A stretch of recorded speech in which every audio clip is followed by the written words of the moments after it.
All right, so today is one of those days, right, where we look outside and we feel we have a beautiful planet, even a beautiful campus. So that's a lot of sort of the context for what we're doing here. But so my name is Luis Betancourt. I'm the director here of the Mansueto Institute. It's a pleasure to host you today, but also for a number of years now, almost 4 or 5 years, we've been supporting, incubating as we do. We incubate various initiatives, but this has been important for us and more personal than most of the things we do, which meant to start this idea of environmental frontiers, which articulates with a number of other efforts to do with sustainability and the future campus, but also with the broader context of the city in mind. And to support that in terms of collaborations and the kind of people coming together from facilities, from, of course, the student body, which has been absolutely essential in driving this in times when sometimes the administration is a little slower, sometimes it's a little faster, and facilities, which have been super constructive and a great partner to come into this. But our hope is that these kind of collaborations become natural and they're the way that we achieve change, and that they achieve change that kind of speaks to many different perspectives. So my role is really just to introduce a few people. I kind of am tempted, I have to do it, Melina, you'll forgive me. But this is Melina Hale, who has been Associate Provost, Vice Provost. Yeah. I should know that. Who's been overseeing the Institute as well. And also she's been really one of the persons on campus that since 2016 and so on, coordinated the existence of a sustainability plan that now has evolved into the current form that we'll hear more about. But today's special because she's going to become the dean of the college. Of course, you knew that, but I didn't. So that's the best position at the University of Chicago, the most meaningful one. I'm very proud of the college. So thank you, Melina, for taking that on as well. But it's great to have you with us today. And so she's been also coordinating a network across the university out of Provost office called ECHO, that you know about, ECHO. And Ozge is also here somewhere. There she is. Who's also often the person that you're in touch with and who's been behind that. So without further ado, I just want to recognize a couple other people. So Professor Liz Moyer from Geosciences, she'll take it on from here and say a little bit more about environmental frontiers. And this has been, as I say, an initiative. Our initiatives are faculty-led. And so Liz has been one of those faculty that leads environmental frontiers. And Sabina Scheik, who's over there in PGE/CIGU, has been the other. So, and Sabina really has been also very important in coordinating, keeping alive efforts in the college for environmental science, environmental studies, and so on. And so you know her as well. And then also hear from students and so on. So without further ado, then Liz, please take it away and tell us a little bit more. And then we'll hear also from facilities. Cool. Thanks. Welcome to all of you. I wanted to talk a little bit about the various initiatives, but mostly to leave time for the students to talk about their own work so you can see it. And so this whole program emerged from a desire to make sure there were sufficient research opportunities for students in environmental research here. The desire for students to get connected to environmental science was so great, and their interest in being involved in research was so great, it was outstripping the number of faculty we had. So we started this program where we thought also that the levels of activism and interest among the students were like, let's help them find a program where they can do research on actual solutions. It's not that everybody wants to go off into academia. People want to do something useful for the world. And we have this wonderful campus that can provide an opportunity to do exactly that. So I'm just going to see if I can flip forward here. So we're going to be talking, other people will be talking about this. Sorry, Heidi, can you show me where? Okay. Pop into mine. Okay, cool. So I will just introduce this, but I will leave in plenty of time for the students to talk about their own projects. And so this little meeting here is designed for undergraduates who are interested in getting involved, either specifically in our Environmental Frontiers campus program, or in environmental research more generally. And we have some grad students here who will talk to you about their research at the end. Okay, so I'm going to sort of talk about got a little messed up in the transition. So I'm just going to talk about sort of 3 areas: the Environmental Frontiers program, a little bit about energy use in your life, And the bottom was supposed to say environmental research on campus, which just fell off the bottom of that slide. And so this wonderful picture here, does anybody of the undergrads know what that is? So this is our own beautiful steam plant, which if you take my energy class, we'll go on tours of this. So all those beautiful color-coded pipes are what should be keeping this building perfectly climate controlled. Okay, so just some terminology. Environmental frontiers, the broader umbrella creates collaborative research and educational opportunities in energy and the environment for undergrads. And like we said, we started this like 2 years ago, just to provide some sort of forum where we can help bring undergrads together. EF Campus in particular provides a research opportunity for students to use campus data in projects assessing energy and environmental issues on campus. It brings together campus stakeholders, students, faculty, and staff to explore practical and cost-effective solutions for reducing environmental impacts. So instead of having students protest the university and say, you should do X, we're like, you know what, we'll pay you to help the university do exactly what you want them to do. And remember, the university has now committed to somehow reducing our greenhouse gas use by 50%, which is a pretty steep reduction. And so we need to figure out what we're going to do and how we're going to do it. And we have a wonderful productive relationship with the people in facilities who you'll hear from Sarah in just a bit, who's in facilities in the Office of Sustainability. Okay, so our campus RA positions, again, full-time and summer quarter with a stipend.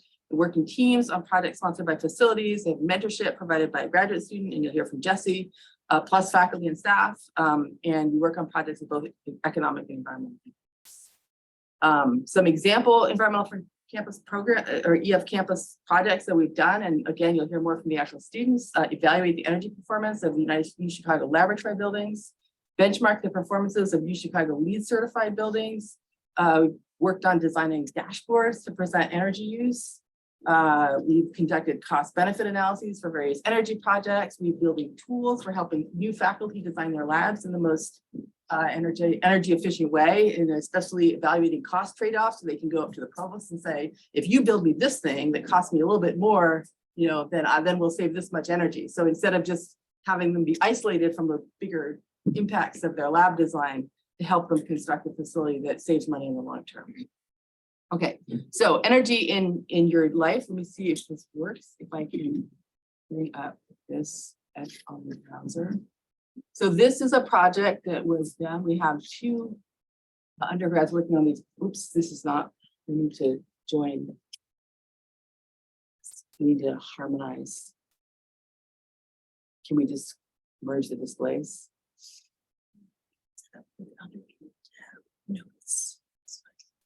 Okay.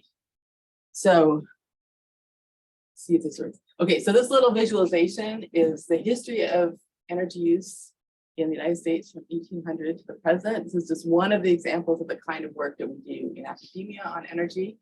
And I put it here just to show you how many changes we've undergone since 1800.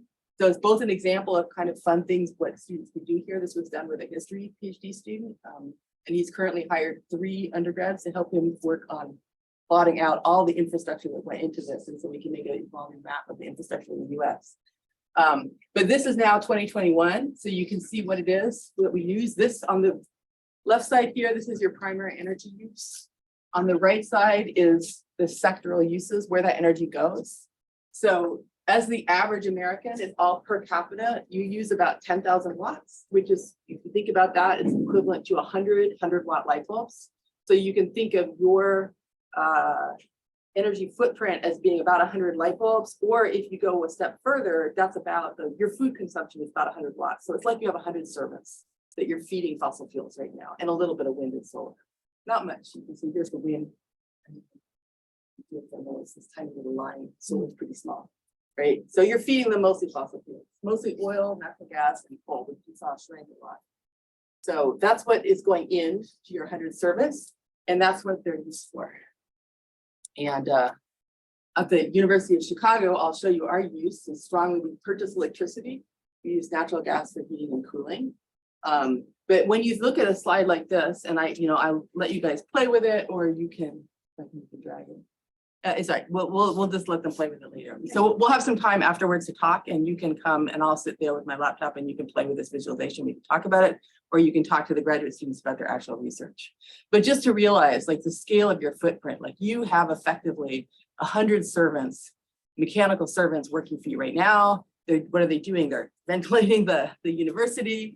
On campus, as you'll see, what they're mostly doing is they're not just lighting your dorms or lighting the library. What they're mostly doing is ventilating laboratories. And so when we talk about reducing energy use, we're like, how are we going to reduce? We're like rich people with 100 servants. How are we going to reduce those number of servants? Okay, so now you can back the slides. And I can provide you with both of those. Awesome. So then I can just go forward.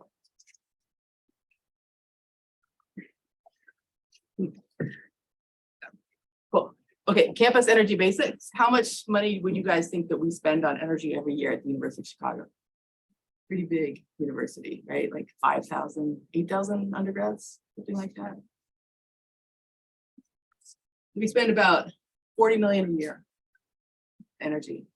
Purchase electricity that we buy. We do our air conditioning with electricity, but we also buy natural gas. So the raw fuel comes into campus on underground pipes. You don't have to see it. And it goes to these plants. There's 2 of them on campus, and we burn them and we make steam, and the steam goes all around campus on these underground pipes and heats your building. So $40 million are getting spent without you realizing it. So when you work on environmental projects in the university, we're like, not only is it good for the world, but we kind of don't really want to spend exactly $40 million. It doesn't take a lot of student effort to reduce, if we can reduce that number by 0.5%, that's a very substantial savings. So our students did a project on fume hood closings, on just the use of fume hoods in the university, and they discovered they could save $200,000 a year just by shutting fume hoods more effectively. Like the grad students would prop them open at night. So we could pay 2 people very good salaries with benefits just to walk around the university and shut fume hoods as a job, and it would still net out ahead. So this is to remind you that environmental issues are also economic issues, right? Saving energy is good for not just for the environment, but it's good for the University of Chicago's finances.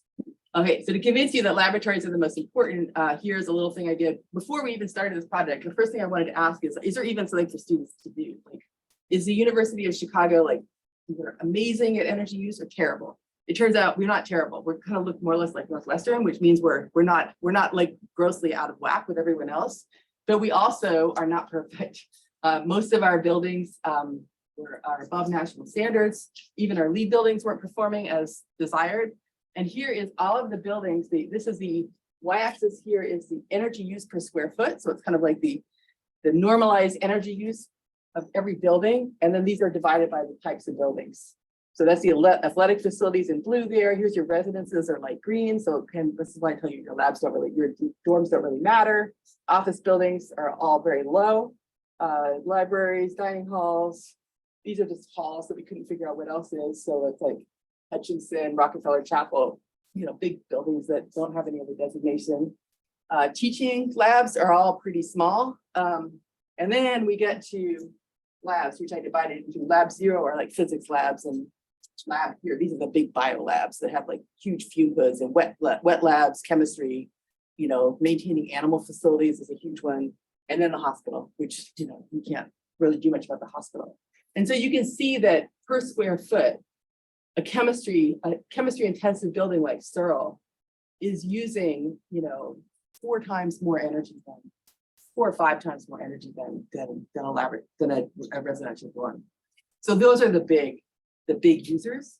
And also you'll notice when you normalize now by the size of the building. So now this is the energy cost per year per each of these buildings. And I did use some numbers from the university. I'm supposed to say these aren't official numbers, so I'm not really giving you the dollars spent by the university, but I'm giving you approximate dollars spent, because that we're not supposed to say actual dollars, but this is very close to the real number. You can see that a building like GCIS, which is huge, costs $3 million a year just for energy. It's all the big buildings with high energy intensity are the big bio labs. So that's why being at a university is inherently a big environmental footprint, because you do that kind of research. And that kind of research is inherently energy expensive, but it can be better.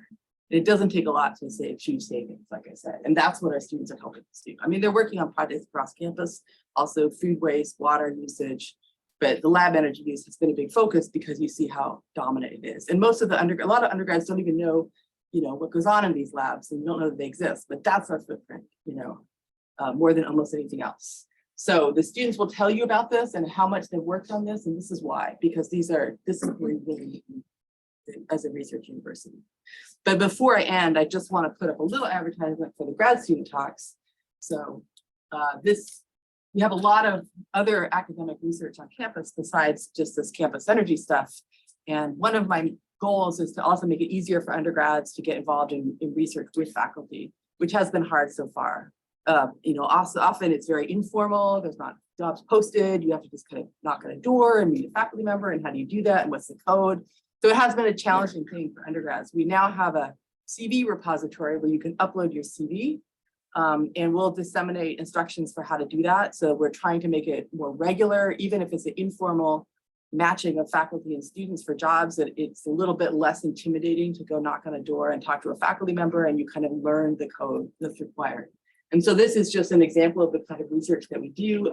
This is a little GIF here of visual satellite data from the geostationary satellite. You can see the clouds changing. This is off the coast of South America. And we have a project with to try to classify these clouds, these beautiful, complicated textures of clouds that have no way of defining or understanding them. And so we made a project using deep learning methods in AI to come up with sort of 42 classes. We sort all these clouds into 42 different classes.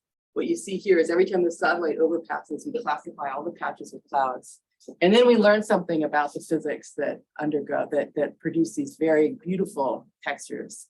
And this, for people who know anything about climate science, this is the reason we don't understand how much the Earth will warm. This is the primary uncertainty in projections of climate change, is what these beautiful clouds will do. We don't see them over Chicago. These are the things that are out over the ocean, just off the west coast of continent. So if you're from Seattle or San Francisco, this is why those cities are kind of gray in the summers, especially. So we're using sort of advanced data science methods to try to come to grips with these wealth of satellite data that's providing information about the world we live in. And there's many opportunities for doing that kind of research as well. And I have some grad students here who will tell you about their particular research and their experiences working with undergrads. So with that, I hope I didn't go over time. I'd love to turn over to all the other people who have great things to tell you.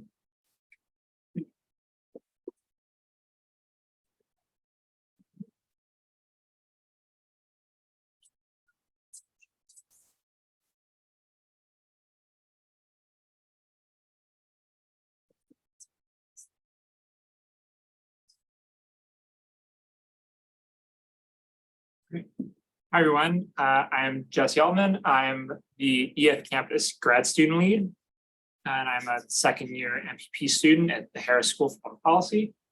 So I'm just going to give a quick intro to our undergraduates who are going to share a little bit about the research that we have been doing over the past year. So as Liz mentioned, Environmental Frontiers Campus, or EF Campus, is an opportunity for undergraduate students to, and me as a graduate student, to collaborate with faculty and staff across campus in order to work towards improving our sustainability plan and building a more sustainable future at the University of Chicago and beyond. A lot of that work, these research projects, are things that right now we just don't necessarily, as a staff, have the capacity to do. And this is an opportunity for students to get involved and help the Office of Sustainability, Facility Services, and many other offices on campus do some of the pressing research that they want to do, but maybe just don't have the time to do. So our projects really range from a variety of areas. Liz mentioned some of them, but others are tree ecosystems and building water use. The students are going to primarily talk about lab energy use and sustainability dashboards. So with that, that's really just my brief intro. We have three wonderful undergraduate RAs. We've got Will, Shweta, and Izzy. They're going to come up. They're each going to give a micro talk about one of the various projects we've been working on this past year. And if you have any questions, we'll be sticking around after and can answer those. So with that, I believe, Izzy, you are up first. Here's and yeah, take it away. Thank you. Hi, everyone. Yeah, as Jesse mentioned, I'm Izzy. I'm one of the undergrads since the summer. So yeah, today I'll be sharing with you a little bit about our project related to the lab design decision-making tool. So first, I guess just a little bit of background about why this tool was created in the first place. As was mentioned a little bit before, lab buildings are extremely energy intensive. At UChicago, they only make up 10% of campus square footage, but they actually use 38% of energy consumption. So it's extremely disproportionate, which makes them a great focus point when we want to reduce overall energy consumption and related emissions. And, you know, when lab designers are thinking about building a new space, oftentimes they're thinking about research quality and safety, but energy efficiency isn't always top of mind. So we're kind of trying to help out with that a little bit here. So the tool is essentially an Excel spreadsheet that helps try to guide principal investigators when making lab equipment purchases, trying to help them make energy efficient choices when they're building out a new space or even just buying one new piece of equipment. So the three main areas of equipment that this focuses on tend to use the most energy in labs. So it's ventilation, cold storage, and lighting. The users can enter in key inputs related to the lab space, and then the tool will show them carbon emissions and costs associated with alternative options for equipment options or settings. So these are the three main work streams that we've had related to this project. It's development, testing, and distribution. So first, the tool has been basically evolving ever since it was first created. We've focused on fixing any bugs, making sure that it's working accurately. And we've also paid a lot of attention to the interface, making it as user-friendly as possible, making sure it looks nice for use. And along with that, we've been working on creating a user guide that can help answer any questions as they're going along using this tool, and kind of fill in the gaps that might not be completely obvious to the person using it. And then, of course, the best way to improve a resource like this is to get as many expert opinions on it as possible. So we've coordinated several rounds of beta testing, particularly with facilities staff here at UChicago. So they've all had really helpful feedback as we've been trying to make the best possible version of this as possible. And then we're also planning for case studies so that UChicago labs can actually try using this tool when they're building out a new space or having a major retrofitting or something like that. So we've planned kind of the key steps that would take place and are hoping that this will happen in the near future. And finally, we are looking ahead for eventually distributing the tool, sharing it as far as we can. So we've planned for the rollout and kind of laid out the key participants and timelines and actions that will need to take place for this to happen effectively. Because we're not only hoping to have this as a resource for UChicago labs, but share it with peer institutions so that ultimately we can make the greatest impact for energy use reduction and emissions reduction as well. So yeah, with that, I will pass it off to Shweta. Hi everyone, so my name is Shweta, and another project that we're going to talk about today is the freezer challenge. So what does this do and why is it really important? As Liz mentioned and Izzy mentioned, labs use the most energy here at UChicago, and next to fume hoods, lab freezers and refrigerators actually use the second most amount of energy. So this is a really great space for us to not only see cost savings by making sure that we're replacing our freezers and refrigerators less often. They're pretty expensive and you want to make sure that you're maximizing the timeline for your freezers and refrigerators.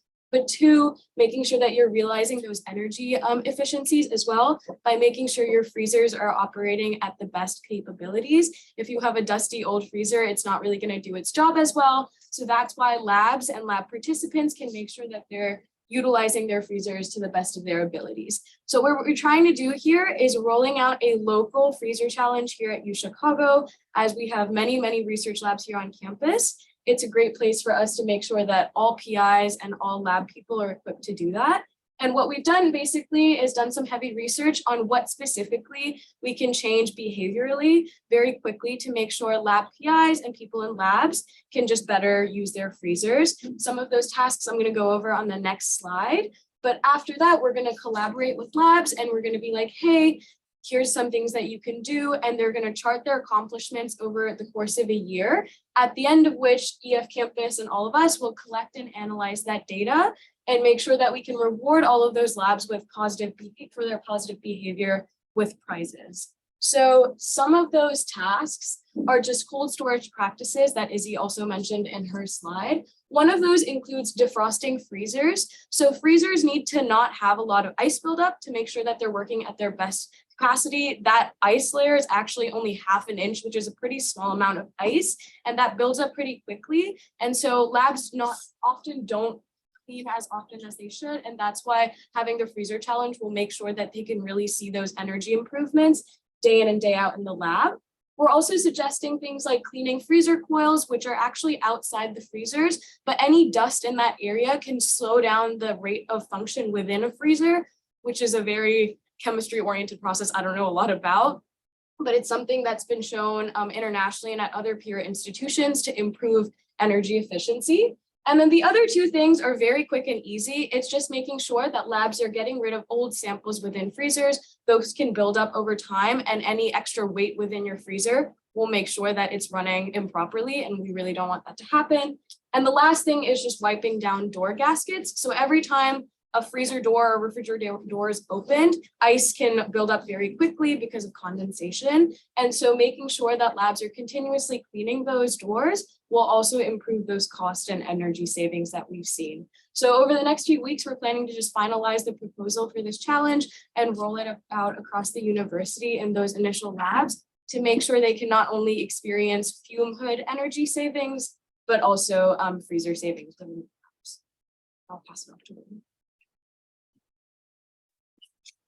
Hey everyone, I'm Will, and I'll talk about one more project that we've been working on, and that is sustainability dashboards on campus. I don't know if that's fine. Sustainability dashboards on campus. One thing that we were working on over the summer was updating the greenhouse gas and electricity dashboards, because you may or may not know that the university has greenhouse gas emissions dashboards, but they are something that did need a little updating. It's something that a student organization actually on campus, an undergraduate student organization, the Phoenix Sustainability Initiative, brought to EF Campus as a project to work on, because in addition to actually reducing electricity consumption, greenhouse gas emissions as part of the university's sustainability plan, an important component is making sure that that information is being communicated clearly and transparently.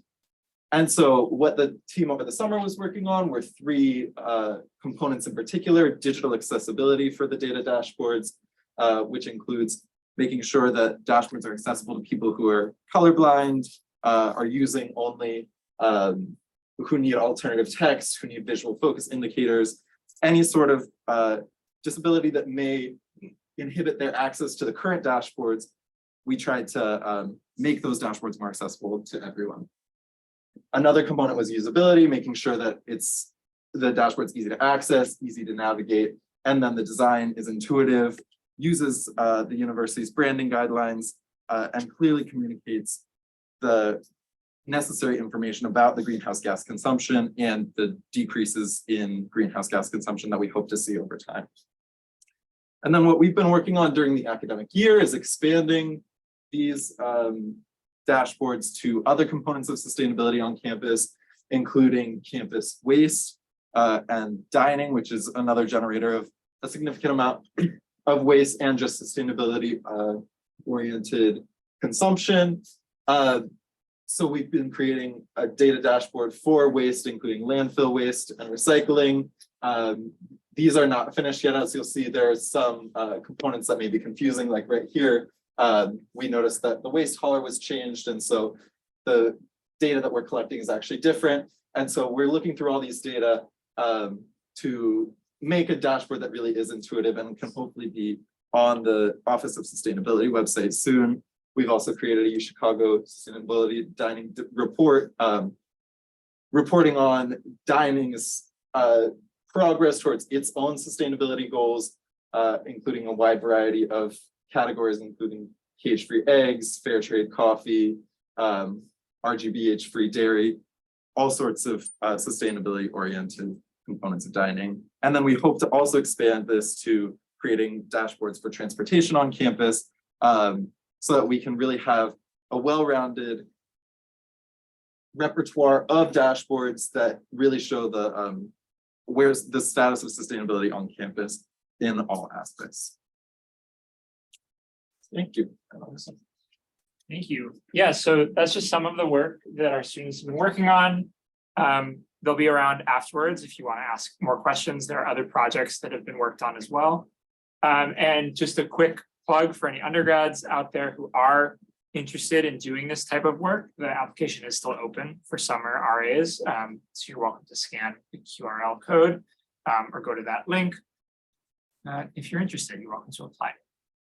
I just want to say, the reason our undergrads present well is not because we can select people with like incredible skills, it's because it's not every single thing. So we can not only are they learning about everything, but they like possibly present. So that's why they're talking.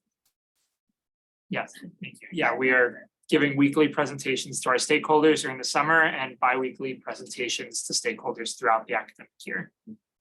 So it is a great opportunity, not just to improve your research skills and to get involved with sustainability on campus, but also to build up your speaking skills, your leadership skills, and just what it's like to work on a team. So with that, I'm going to pass it over to Sarah Copenhagen from the Office of Sustainability to give a little talk about what they are doing. Thank you, Jesse.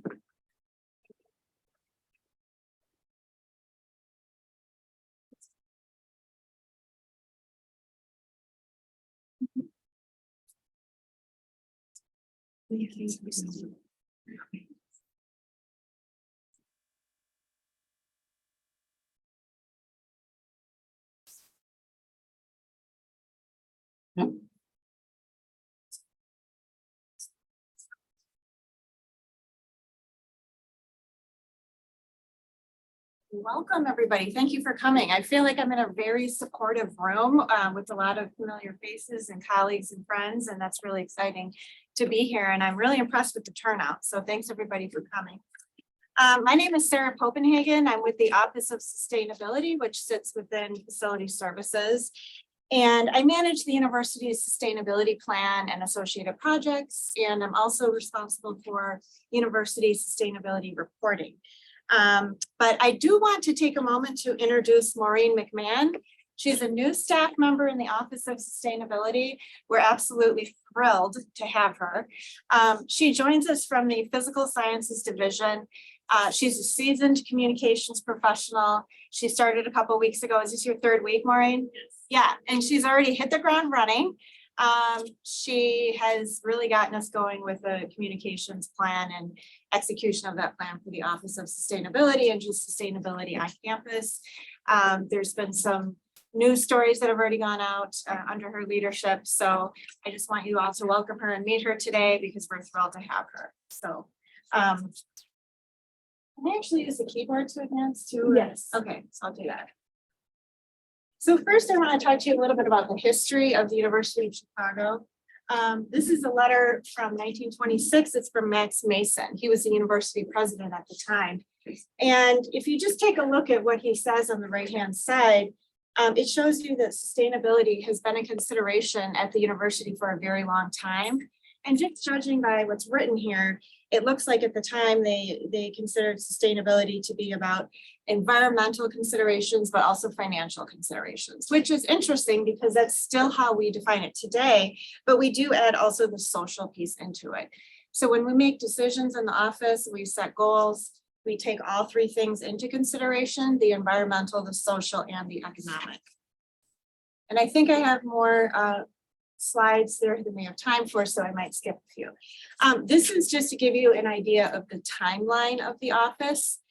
When I started at the university in 2014, we had a modest goal to reduce university greenhouse gas emissions.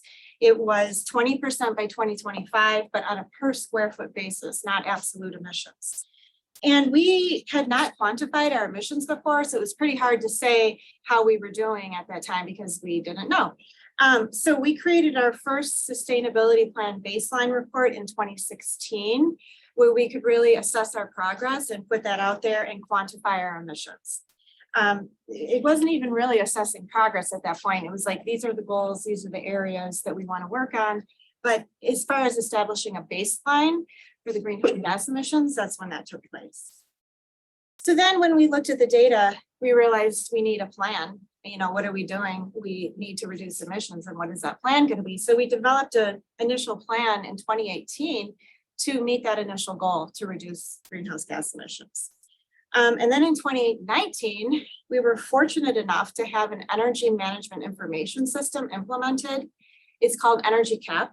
It's a system of record for university utility data.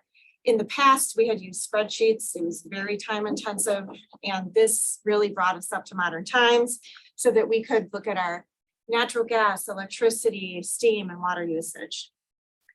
And then in 2020, President Zimmer at the time announced a new, more ambitious goal, which is the goal we're at now, which we mentioned earlier, the 50% by 2030, and no longer on a per square foot basis with absolute emissions.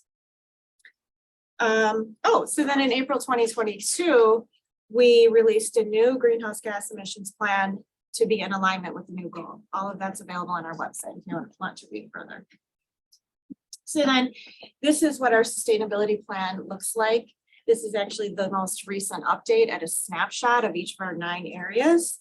I'll just touch on a few highlights. Area 1, climate change and energy, is our top priority. This is where we have our goal to reduce emissions. We have made some progress in this area, so we're really proud of that, but we do have a lot more work to do. Area 2 is high performance buildings. It directly correlates with area 1 because, as we probably mentioned earlier, we know that at least 70% of university emissions, usually even more, depending on the year, come from natural gas and electricity usage in campus buildings. So that's why we're very focused on what we're doing in our buildings, directly relating to area 1. Area 4 is waste reduction.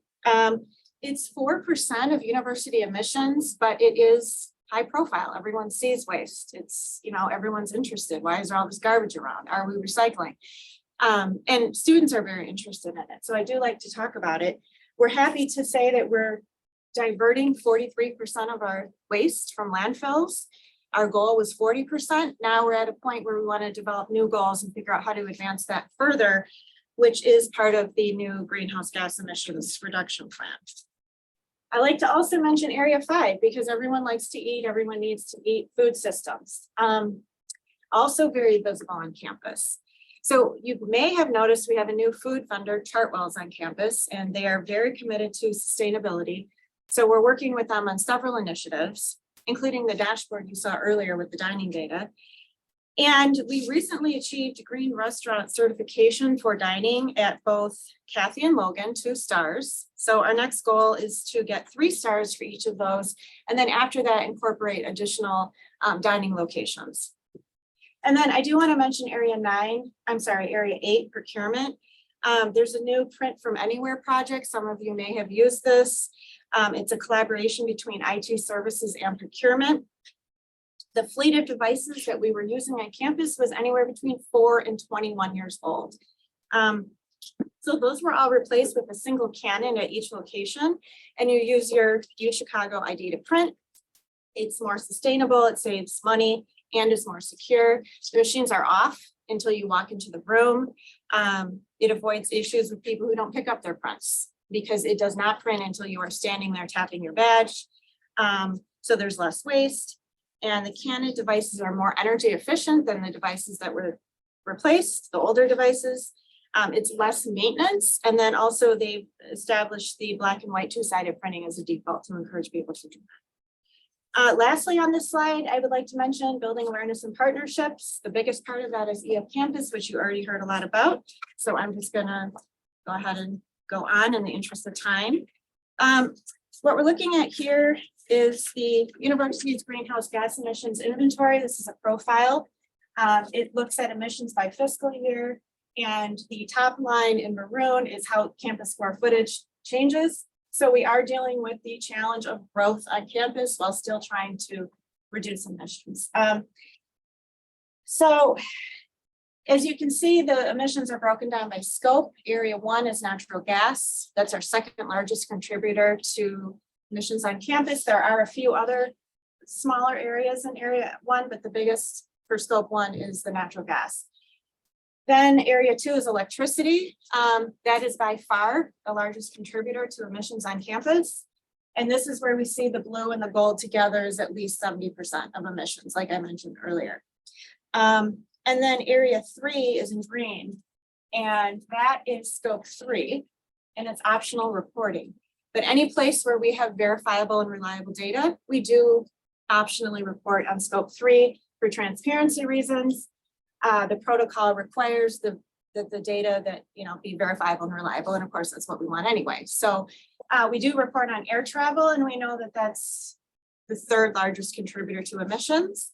Therefore, we have addressed that in our greenhouse gas emissions reduction plan. So, and the last thing I want to mention here is data transparency.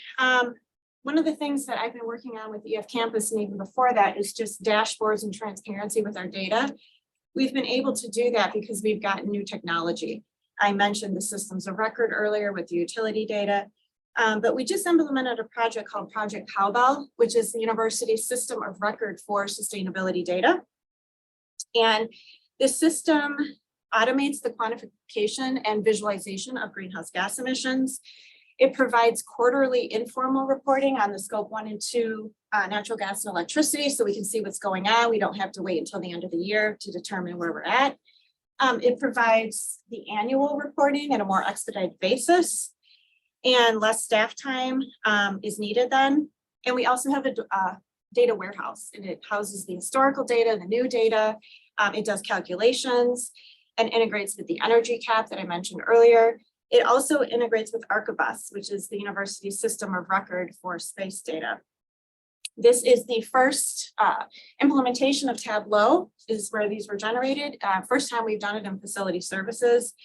And we worked with IT services and the project management office. So this is a great start for us. And then we brought in the students from EF Campus to say, how can we improve? We need more dashboards. How can we improve the ones that we have? The students have been extremely helpful in that. Sarah, I don't want to be Yes. difficult, but when you look at that graph, right, over the period, we don't see much improvement at all. We do right? not. So do you want to comment on that? Yeah, so hence the new greenhouse gas emissions reduction plan. Yes. And hopefully. which we released a year ago this month. And we are still working out what the schedule is going to be for all the projects that we need to do. I am going to talk a little bit about that plan on the next in a few slides. So I can talk to you about what the plan is, but we're in the point where it's like, we need to figure out what we're doing in what order and really go into that implementation mode, because we started doing energy efficiency projects in 2018. So we made some progress, but we really need to accelerate that. So great observation. Agree. Yes.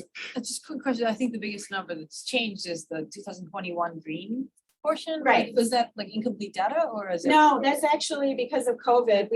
Right. We've seen a massive decrease in scope 3 And because so of COVID. these are also covering like conference members that come that we fund. It depends. It's anything They're that directly funded. it's anything that is captured in the procurement system. Like if you book your travel through that system, then we capture the data. If you're doing it outside of the system, we have no way to capture the data. So there's And then if it doesn't get recorded as travel, right. So like if you go ahead. submitting like flight information and the credit card from, then that gets reported as travel. If you are booking the travel through the university's travel website, we get it. If you're going to like united.com and booking it And on so if your it's a own, reimbursement, it won't. we don't get that data.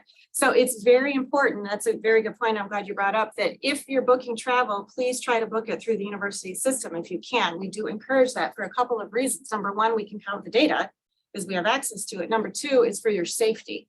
Because through that system, the university knows where you are. So if there's like a catastrophic event, they are able to know your location. Isn't though there, like most graduate students, like we reimburse. Yeah, so it's not counted. So isn't there a way to then maybe collaborate with like the We do not have a system of record for that, so it would be like people submitting individual spreadsheets or emails, and there's really no system of record for that, so that's an area of improvement. Yeah, Exactly, like the that's, financial office would have all that record, 'cause they require a certain kind of receipt and all of. that. yeah, we are working with that office, but Student we, travel Yes. funding, and they all do it themselves. right, we are working with that office, but we don't have that capability at this time. So we do know that our emissions from air travel, which is the biggest green bar here, it is more. So we know that we're underreporting on that. Yeah. And we could even say, like, what percent do we think we're underreporting? We can estimate that. But right now, we're just saying, this is the verifiable and reliable data that we have, because the protocol requires that, so that's what we're reporting on. But we're very well aware of that point, and thank you for bringing it up. Yeah, but yeah, it needs improvement in that area. But I mean, like, the thing is that our goal is based on scopes 1 and 2. Because scope 3 is optional reporting. So when we say we're gonna do that 50% reduction, we're talking about the blue and the yellow, if that makes sense. But yeah, thank you for that. So I just want to quickly show you where to go on our website for all these reports I've been talking to you about. If you go to our reporting tab, that's all you have to remember. Everything is there. There's a list of reports. It goes on much longer. This is cut off. So any of the sustainability plan updates, annual GHG reporting, GHG emissions reduction plan. I author these reports, so if you have any questions, please come to me. If you see any areas of improvement, I'm always looking to improve our inventory, visualizations, and reporting, so let me know. If you want to look at the dashboards, either utility data or greenhouse gas emissions, they're on the left. I will tell you though that we're undergoing a modernization of our website. So things are going to change, but we'll still have the basic tabs. So all you have to remember is go to the reporting tab. And what we're doing is working with the EF campus to enhance the reporting. So we get like a centralized dashboard of sustainability data right here in the center, instead of, oh, how do I find like which report? Those are going to be available as well. But first we'll introduce you to this like bigger overall dashboard for sustainability. Did you have a question? Please. No, Oh, you look like I you're was about to just, say no, something. I was just nodding along. Okay. Waste and recycling, as I mentioned, is only 4% of university emissions, but again, like I said, very visible, people are interested. So I just wanted to make you aware that we partner with LRS, Lakeshore Recycling Services. These are the types of things that they take. There is a downloadable version of a UChicago branded recycling guide on our website under Get Involved Recycling. And so you can, see what's recyclable. Depending on the hauler, it varies what can be recycled. So if you're wondering why we don't take something, it's dependent on the hauler. Also, I wanted to mention that the e-waste program is handled by IT services. So if you have e-waste, that's handled by IT services. They do have some drop-off locations. If you have any questions about any of this, just email me and I'll get you connected to the right people. So speaking of waste and food, which I brought up earlier, I wanted you to be aware that the university has eco-digesters installed. They started coming to campus in 2014. They're located in all of the dining locations, which are, I'm going to read to you, Baker, Bartlett, Kathy, Woodlawn, and the commissary. Microorganisms are added to the eco-digesters along with food waste, and the result is gray water that goes down the sanitary sewer pipes and is treated at a water facility in Chicago. Advantages to having eco-digesters. There's no waste to transport. We don't have a truck or multiple trucks coming to and from campus, so we don't have those emissions happening. No refrigeration is required. When we do composting, which we are doing on South Campus, a pilot program with the student, we have to refrigerate the compost in a refrigeration room. So now we're going into a room, we're putting all the waste in there, we're turning on the refrigeration, that's more GHG emissions. The other thing with this is we don't have to push large, heavy containers of waste around the labyrinth of hallways at the dining locations. So it helps that we're not having people injured. They might be slipping and falling if things are dripping. They don't get injured, in their shoulder or whatever, pushing. So before these eco-digesters, we did have some injuries, so it helps with that as well. So Luis, this is to your question. I know I'm sort of running out of time here, but high level on the greenhouse gas emissions reduction plan.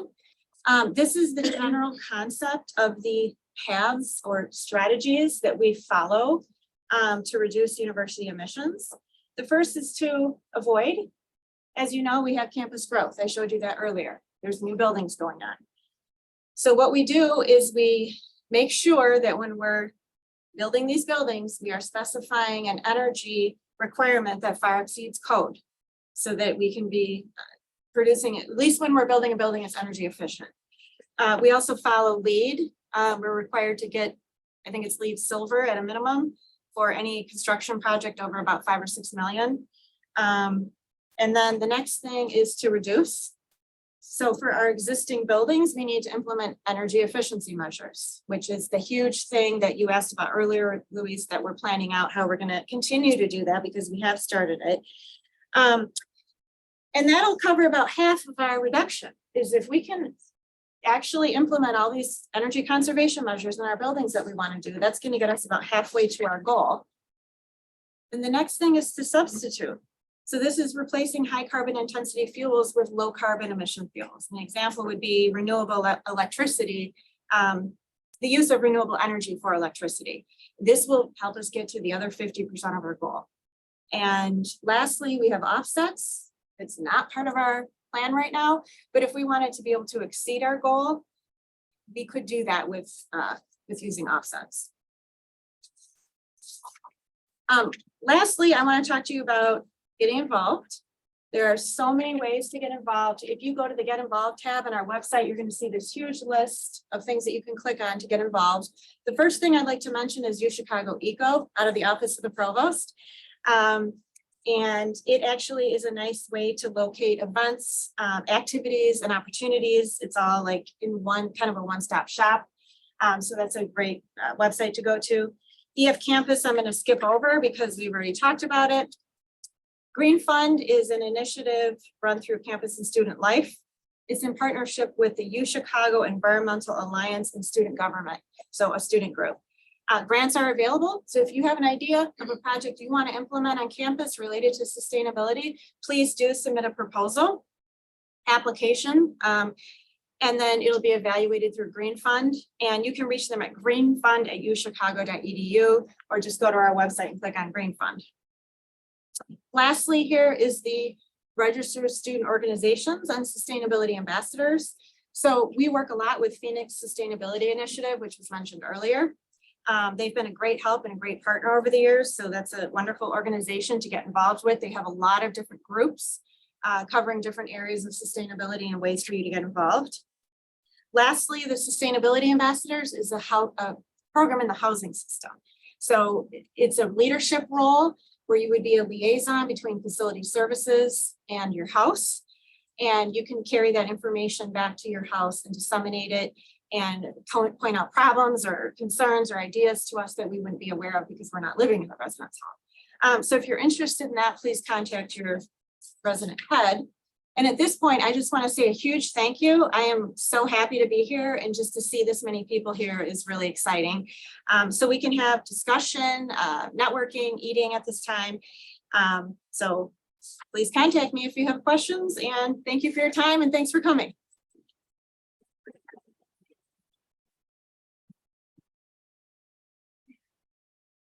So as Sarah said, feel free to hang around a little bit more and to talk to everybody. I mean, from my perspective, I've seen these programs develop and get organized and the collaborations emerge, and we're in a better place now. But as you can see, there's also still a lot to do. And one thing that if you don't think you feel you don't have power, all these things happen because there was student pressure to do it. So keep up that pressure. And I hope you can be part of the work through EF Campus or in any other way. So welcome, Mikasa Sukasa, enjoy, and please network and talk to other people that may help your cause.